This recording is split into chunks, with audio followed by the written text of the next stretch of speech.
जय Shri Balaji. Diet and doctor podcast series में एक बार फिर से आपका स्वागत है और स्वागत है हमारे एमडी मेडिसिन फिजिशियन, हमारे जो डॉक्टर हैं डॉक्टर तनुज मेहता जी, जो आज अपनी services SPS hospital Sirsa Haryana में दे रहे हैं। और इनके बारे में मैं आपको अभी बहुत कुछ बताने वाली हूँ। पहले हम आपको मिलवाते हैं डॉक्टर साहब से। डॉक्टर साहब, आपको यहाँ नमस्कार मैम। नमस्ते, आपका बहुत बहुत स्वागत है। Thank you ma'am. ठीक है डॉक्टर साहब, एसपीएस हॉस्पिटल में अभी आपको कितना टाइम हो गया है? एसपीएस में तो मुझे अभी सिर्फ 6 मंथ्स ही हुए हैं। 6 मंथ हुए मार्च हैं। में मैंने ज्वाइन किया एसपीएस। ठीक है। उससे पहले मैं डेरे में था। डेरा जो हमारे यहाँ सिरसा। हाँ जी, हाँ जी, डेरा ठीक हॉस्पिटल है, में था। उससे पहले मैं जनता हॉस्पिटल में था। उससे पहले आप जनता यहाँ आए हुए हॉस्पिटल में। मुझे लगभग 8-9 साल हो गए। 2017 ओके। में आ गया था मैं।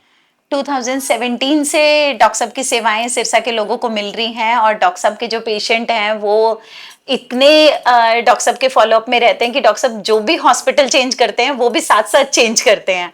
वो बिल्कुल डॉक्टर साहब के साथ जुड़े हुए हैं। और डॉक्टर साहब ने डेरे में जब ज्वाइन किया तो सिरसा सिटी के लोगों ने वहां तक जाना शुरू कर दिया। और वो हमारे सिरसा से थोड़ा 7-8 किलोमीटर बाहर पड़ता है शासत नाम जी मल्टी स्पेशलिटी हॉस्पिटल, जहां डॉक्टर साहब ने लगभग 2-2.5 साल अपनी सर्विसेज दी हैं। तो डॉक्टर साहब, आपने अपना एमडी कहाँ से किया? मैंने मेरा MD MM medical college Mullana से किया है। मौलाना से। हाँ जी। जी। तो डॉक्टर साहब, आज हमारा जो टॉपिक है वो बहुत खास है और पब्लिक उस टॉपिक के बारे में जानना चाहती है। उससे पहले मैंने अपने पॉडकास्ट में इस टॉपिक का जिक्र नहीं किया है। ठीक। तो आज का जो टॉपिक है वो है हाइपरथायराइडिज्म और हाइपोथायराइडिज्म। तो आजकल पेशेंट को ये प्रॉब्लम बहुत ज्यादा होने लगी है। तो थायराइड इतना ज्यादा क्यों होने लगा है और थायराइड है क्या? थायराइड में हमारे आगे गले के अगले हिस्से में एक बटरफ्लाई शेप ग्लैंड होती है जो मेनली 3 हार्मोन सिक्रीट करती है, T3, T4 और कैल्सिटोनिन। ओके।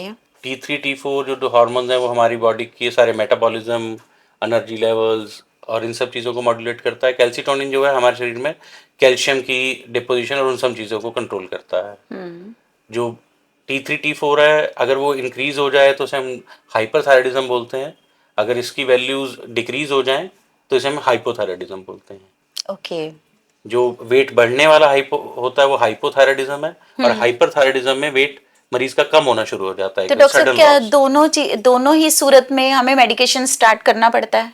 बिल्कुल, medication is must for both the conditions. बहुत द कंडीशन। जी। और काफी सारे पेशेंट ऐसा बोलते हैं कि हाई मतलब थायराइड हो गया तो क्या हमारी मेडिसिन लाइफ लॉन्ग चलेगी या हम मेडिसिन बीच में रिवर्स हो सकती है, थायराइड रिवर्स हो सकता है, ये क्या है? ये पेशेंट टू पेशेंट वेरी करता है। कुछ पेशेंट में क्योर भी हो जाता है, पर मैक्सिमम ये होता है कि लेनी पड़ती है मेडिसिन, कुछ ना कुछ मेडिसिन हमें टाइट्रेट करनी पड़ती है डोज उसकी, टाइम टू टाइम उसकी 3 मंथ या 6 मंथली उसके टेस्ट करवाकर कि बिल्कुल। डोज उसकी क्या रखनी है। बीच पर बीच में उसे हम बीच में उसका डायग्नोज करके हाँ, उसको और फॉलोअप में डोज रहना को सबसे हम ज्यादा टेपर जरूरी करते होता है। रहें, हाँ जी। या हाँ जी, जैसे भी बिल्कुल प्रॉब्लम बढ़ रही है तो डोज को हमें इंक्रीज करना है। बिल्कुल कई बिल्कुल बार पेशेंट खुद ही अपनी तरफ से अपनी क्लेवरनेस दिखाता है और वो पेशेंट सोचता है कि वो टेबलेट ही तो लेनी है, खाली पेट वो छोटी सी पिल। नुकसान अपना ही सबसे ज्यादा करता है पेशेंट उसमें। सिर्फ कुछ डॉक्टर का विजिट चार्जेस या कुछ बचाने के लिए हाँ। जब वो अपनी क्लेवरनेस दिखाता है तो उसमें नुकसान मरीज का ही होता है। कई बार जब हाइपरथायराइडिज्म होता है उसके अंदर मरीज की अगर वो दवाई कम ले रहा है या कुछ कर रहा है तो उसकी धड़कन इतनी बढ़ जाती है कई बार कि उसे कंट्रोल करना एक उसे एट्रियल जान फिब्रिलेशन भी से जा कहते हैं, सकते जान भी हैं। जा सकती है उससे। कई बार लोग सोए के सोए रह जाते हैं। वो सेल्फ मेडिकेशन बिल्कुल नहीं करनी चाहिए इसमें। बिल्कुल बिल्कुल। तो थायराइड पेशेंट्स हमारे पास भी जैसे जो डाइटरी चेंजेस के लिए आते हैं या लाइफस्टाइल मॉडरेशन के लिए आते हैं तो वो हमें कई बार बोलते हैं कि मैम हमारे पास स्लिप पड़ी है, हमें थायरोक्सिन लेना था, हमने तो वो बाहर से स्लिप लेके, क्योंकि डॉक्टर साहब की लिखी हुई है मैम, मैंने थोड़ी लिखी है। जब हम उसे समझाते हैं कि डॉक्टर साहब से आप मिलके तो आओ, डॉक्टर साहब ने आपका और बॉडी में क्या स्कैनिंग कराना है, बिल्कुल बिल्कुल तो वो साथ साथ में सिम्टम खुद ही बता रहे होते हैं, मेरे पैरों में बहुत दर्द है, बिल्कुल मेरे बाल झड़ रहे हैं, लेकिन स्कैनिंग नहीं करानी। तो उन केसेस में आप उनको क्या समझाएंगे? मैं तो यही कहना चाहूंगा कि regular medical follow-ups that is must for both the thyroid diseases. साथ में डाइटरी चेंजेस आपको जो करने हैं वो भी सिनर्जिस्टिक इफेक्ट देते हैं हमें। उसके साथ हम अच्छा जल्दी रिकवर कर जल्दी सकते हैं। रिकवर होता है, ये जो चीजें साइंस पैरेलल एंड चलती सिम्टम्स रहे। हैं वो जल्दी हो जाते हैं, पर medication is must and that too in with professional help. जी। तो प्रेगनेंसी में थायराइड कुछ लोगों को डायग्नोज होता है और वो फॉर द टाइम बीइंग होता है और उसके बाद वो बोलते हैं वो कि ट्रांजिएंट होता है। वो प्रेगनेंसी में हार्मोन सब हम सब जानते हैं, कुछ रिलेटेड हार्मोन रिलेटेड दिखते हैं, होती हैं सबको। वो विदाउट जब जैसे ही प्रेगनेंसी खत्म होती है तो हम उसको डोज टाइट्रेट करके उस तरह से उसको भी उसमें स्टॉप कर सकते हैं मेडिकेशन अगर वो नॉर्मल आ जाती हैं रिपोर्ट। ठीक है। हाँ जी। तो वो क्या काफी पेशेंट्स को होता है या किसी किसी को होता है? वो किसी किसी को होता है, सबको होने के नहीं है, या किसी की फैमिली हेरिडिटरी हिस्ट्री हो उसमें हो सकता है, या कोई पीसीओडी के पेशेंट्स होते हैं उनमें कई बार ज्यादा होने के चांसेस रहते हैं। नॉर्मली जो ऐसा होता है वो आफ्टर प्रेगनेंसी खत्म हो जाता है, मोस्ट ऑफ जी। कंट्रोल हो जाता है। थायराइड पेशेंट्स को कंसीव करने में भी दिक्कत आती है? मेंस्ट्रुअल साइकिल्स में भी इन सच पेशेंट को दिक्कत रहती है उनमें, इसीलिए उनको कंसीव करने में भी दिक्कत आती है। तो with proper medication and proper guidance वो सब कुछ भी हो सकता है। ओके। तो इवन क्या थायराइड बच्चों में भी होता है? ये क्या एज रिलेटेड प्रॉब्लम है या किसी को भी हो सकती है? एज रिलेटेड नहीं है ये, आजकल जैसा लाइफस्टाइल है आजकल बच्चों में भी बहुत मिलता है। ये फीमेल जेंडर्स में ज्यादा मिलता है, जो प्रेवलेंस है वो फीमेल्स में ज्यादा है, पर मिल बच्चों में भी सकता है। जिसको भी जैसे भी सिम्टम्स आए, हाइपो और हाइपर के जैसे सिम्टम्स अलग अलग होते हैं। हाइपो में बच्चे का वेट गेन ज्यादा होगा, हेयर फॉल होगा, कई बार स्टंटेड ग्रोथ हो जाती है, ये सब चीजें हैं। ये बच्चों में तो ब्रेन की डेवलपमेंट के लिए भी थायराइड बहुत ज्यादा जरूरी है जी। अगर बच्चा की ब्रेन डेवलपमेंट भी कम है तो उसमें भी उसे थायराइड डिसऑर्डर हो सकता है, तो हमें उसकी स्क्रीनिंग जरूर करनी चाहिए। ओके। तो डॉक्टर साहब आपकी फैमिली के बारे में जानना चाहेंगे, कौन कौन है आपके परिवार में? मैं सिरसा का लोकल यहीं से बिलोंग करता हूँ। पंजवाना गांव है मेरा यहाँ पे, सिरसा से 10 सिरसा से किलोमीटर 10 किलोमीटर दूर। हाँ जी डॉक्टर साहब, आपकी फैमिली में कौन कौन है? हमारे दर्शक जानना चाहेंगे परिवार में कौन कौन है। मैं बेसिकली यहीं सिरसा से 10 किलोमीटर दूर गांव पंजवाना है, वहाँ का रहने वाला हूँ। मेरे फादर साहब एग्रीकल्चर बेस्ड पहले काम है हमारा, और एक गंगा ग्रीन नाम से रिजॉर्ट है हमारा जी। मेरी वाइफ हैं वो एमडी माइक्रोबायोलॉजी हैं, सिविल हॉस्पिटल में काम कर रही हैं अभी। बड़े ब्रदर हैं वो इंजीनियर हैं, इलेक्ट्रिकल इंजीनियर हैं, वो गुड़गांव में अभी वहीं पे काम कर रहे हैं एमएनसी में। और आपके बच्चे? बच्चे 2 बच्चे हैं, 2 बेटियां हैं मेरी, एक 7 साल की, एक 2 साल की। ओके, बच्चे अभी बहुत छोटे छोटे हैं। तो डॉक्टर साहब आपका यूजी कहाँ से है? यूजी भी मेरा एमए मेडिकल कॉलेज मुलाना से। अच्छा, यूजी भी आपका वहीं से है। तो उस कॉलेज से कुछ खास यादें आपकी? यादें तो जहाँ पे भी आपने अपनी जिंदगी के 10 साल गुजारे हो, कोई ऐसी याद मतलब जो अभी भी मेमोरेबल है, जिसका वो किस्सा आप आज भी नहीं भुला पा रहे? ये तो ऐसे तो बहुत से किस्से हैं, पर वहाँ के किस्से जो हैं वो दोस्तों के साथ के ही हैं, जैसे भी हैं। एक ऐसा जिसमें आपने दादागिरी की हो? नहीं, ऐसा कुछ नहीं, ऐसा कुछ नहीं। डॉक्टर साहब हमारे बहुत शरीफ बंदे हैं, कहीं दादागिरी नहीं की हुई है। तो डॉक्टर साहब मतलब डाइटरी मॉडरेशन के बाद बात आती है लाइफस्टाइल की, तो हम पेशेंट को थायराइड में क्या लाइफस्टाइल चेंज करने को खास तौर पे, या आप क्या खास तौर पे उन्हें एडवाइस करते हैं? एक तो जो आजकल जंक फूड और ये सोया बेस्ड प्रोडक्ट्स ये सब कुछ चल रहे हैं, ये थोड़ा सा अवॉइड करना चाहिए।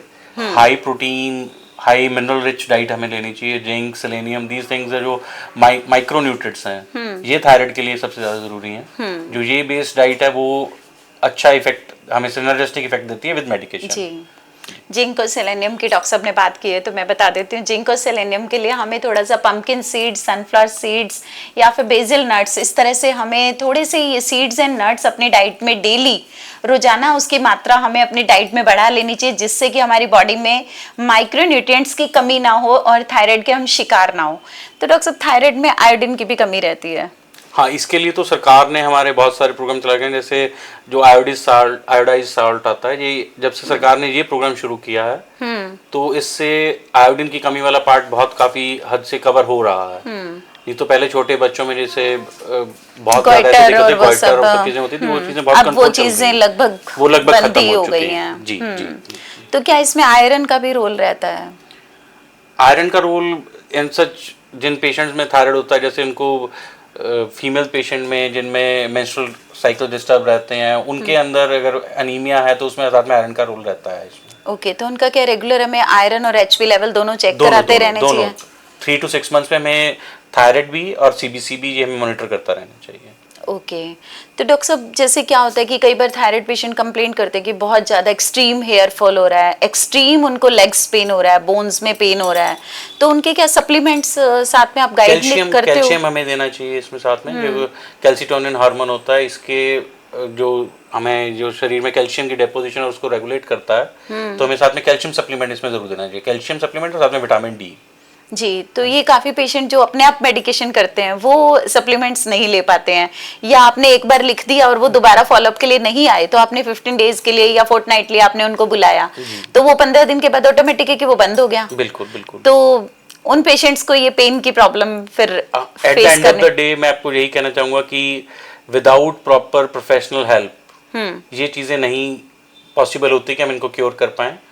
तो जितने भी पेशेंट्स हैं उनको यही चाहिए कि वो प्रॉपर अपने जो भी फिजिशियन है उसके पास फॉलोअप पे रहें। वैसे तो हमारे जो व्यूअर्स हैं, हमारे जो दर्शक हैं, आप बहुत स्मार्ट हो गए हैं कि सब अपना ध्यान रखते हैं, लेकिन सोशल मीडिया ने उन लोगों को अपने आप से डॉक्टर बना दिया है कि वो हर चीज में ये सोचते हैं कि हम सोशल मीडिया में ये चीज अपने आप से सर्च कर रहे हैं, अपने आप से देख रहे हैं, वहीं से सप्लीमेंट ऑर्डर हो रहे हैं, वहीं से सब कुछ। ये कहाँ तक सही है? देखिए, हर चीज़ के प्रोज एंड कॉन्स अपने अपने होते हैं। जो मेडिकल प्रोफेशन है उसके अंदर जो गूगल और चैट जीपीटी ये सब चीज़ें चल रही हैं जी, ये कहीं ना कहीं आगे जाके खतरा हानिकारक है, होने वाली खतरा खतरा है। होने वाली और है। हमारे बच्चों के लिए तो क्योंकि बिल्कुल ही, ये क्योंकि वो तो हमारा दिमाग शरीर- लगाएंगे ही नहीं। हाँ, जो हमारा शरीर है जो ये मैथ की तरह नहीं है जहाँ पे हर का शरीर 2+2 4 होगा। चैट जीपीटी में तो जो आपने डाटा फीड कर दिया वो तो उस डाटा पे ही आपको जवाब देगा। पर जो डॉक्टर है वो आपको क्लिनिकली एग्जामिन करेगा, सब कुछ करेगा, वो उस तरह से अपना डायग्नोसिस बनाएगा। बिल्कुल, बिल्कुल। तभी उस पे बढ़ पाएगा वो। यही सिर्फ इन्हीं कारणों को दूर करने के लिए हमने ये डाइट एंड डॉक्टर जो पॉडकास्ट सीरीज स्टार्ट की है, सिर्फ यही अवेयरनेस फैलाने के लिए कि पेशेंट जो है वो बहुत ज्यादा कई बार लीनियंट ले लेता है अपनी प्रॉब्लम को। उसको लगता है कि थायराइड एक छोटी सी पिल लेनी है, शुगर एक गोली खानी है खाने से पहले या खाने के बाद। तो इन सब चीज़ों को अवेयर करने के लिए हमने ये सीरीज चलाई है। आप जैसे जो स्पेशलिस्ट डॉक्टर्स हैं हम उनको इनवाइट करते हैं जिससे कि अवेयरनेस फैले और लोगों को पता चले कि हमें अगर ये प्रॉब्लम है तो क्या करना चाहिए। तो डॉक्टर साहब, हमारे दर्शकों को आप कुछ और एडवाइस। आपका बहुत ही ज़्यादा अच्छा इनिशिएटिव है जो आप ये अवेयरनेस लोगों में लेके आना चाहते हैं। ये सिर्फ ये नहीं है कि लोग लीनियंट भी हो जाते हैं, इससे कई लोग अग्रेसिव भी बहुत हो जाते हैं। हाँ, जो सिर्फ हेडेक के साथ हमें आके सिर्फ ये भी कह देते हैं कि मेरे तो ब्रेन ट्यूमर भी हो सकता है। हाँ, बिल्कुल। ये दोनों तरफ है, वही मैंने कहा प्रोज एंड कॉन्स दोनों हर तरह के हैं इसके। तो आपको कोई भी दिक्कत है तो आप प्रोफेशनल हेल्प लीजिए इंस्टेड ऑफ गोइंग फॉर गूगलोपैथी और चैट जीपीटी। गूगलोपैथी। ठीक है। तो डॉक्टर साहब, जो थायराइड पेशेंट हैं मेडिकेशन से काफी डरते हैं, तो उनको लगता है पता नहीं कितनी दवाइयाँ होगी, क्या होगा, और हमें लाइफ लॉन्ग लेनी पड़ेंगी, तो कितनी टैबलेट्स लें। क्या थायराइड में ज़्यादा मेडिकेशन है? हाइपोथायराइडिज्म में तो सिर्फ ये मान के चलिए आप अलग अलग स्ट्रेंथ की टैबलेट होती है, पर होती एक ही टैबलेट है, सिंगल टैबलेट होती है जो आपने एम्प्टी स्टमक लेनी है। ठीक है। तो उसकी क्या टाइमिंग फिक्स होती है? टाइमिंग फिक्स एक ही टाइम लें तो अच्छी बात रहती है। बाकी एम्प्टी स्टमक तो लेनी है हमने, अर्ली मॉर्निंग लेनी है, वो भी रखना ही है उसको। ठीक है। जो खाने से उसमें थोड़ा कम से कम 2 आवर्स का गैप रहे तो अच्छी बात है। ओके, ठीक है।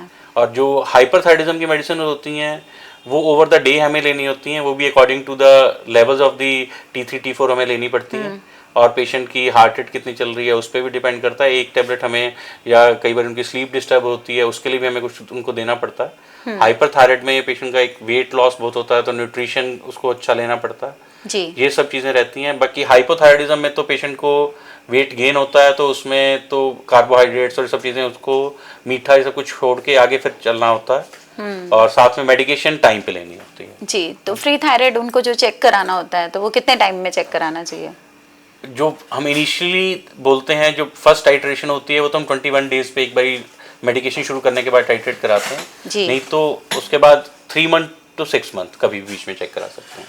ओके, एवरी 3 मंथ्स पे अगर वो चेक होता है और उसमें कुछ चेंजेस आते हैं तो मेडिकेशन में भी according to that we can change them. और या पेशेंट को बीच में कोई सिम्टम्स आ रहे हैं तो हम बीच में कभी भी चेक करा सकते हैं। तो पेशेंट को हाइड्रेशन के बारे में या लाइफस्टाइल के बारे में या स्लीप के बारे में हमें क्या क्या गाइड करना चाहिए? स्लीप पैटर्न तो पेशेंट को स्लीप पैटर्न और अपना डाइट पैटर्न ये जब तक नहीं साथ में कंट्रोल करेंगे तो कोई भी डिजीज़, इनफैक्ट सिर्फ थायराइड नहीं, कोई भी डिजीज़ अगर कंट्रोल करनी है जो मेटाबॉलिज्म रिलेटेड है तो वो उसको सबसे ज़्यादा first and foremost lifestyle changes ही हैं। तो उसमें उसकी स्लीप और डाइट ये दोनों चीज़ें उसको सबसे ज़्यादा ज़रूरी हैं। दोनों चीज़ें अकॉर्डिंग टू अपना वेट और सब कुछ वैसे चेंज करनी चाहिए। Okay, thank you. तो डॉक्टर साहब ने हमें बहुत अच्छी जानकारी दी है थायराइड के बारे में, जिसमें दोनों तरह के थायराइड हमने आज डिस्कस किया, हाइपरथायराइडिज्म और हाइपोथायराइडिज्म। तो डॉक्टर साहब का हम डाइट एंड डॉक्टर सीरीज में तहे दिल से धन्यवाद करते हैं, थैंक्स बोलते हैं। और आज के लिए बस इतना ही। Thank you so much. जय Shri Balaji. Thank you ma'am, thanks a lot.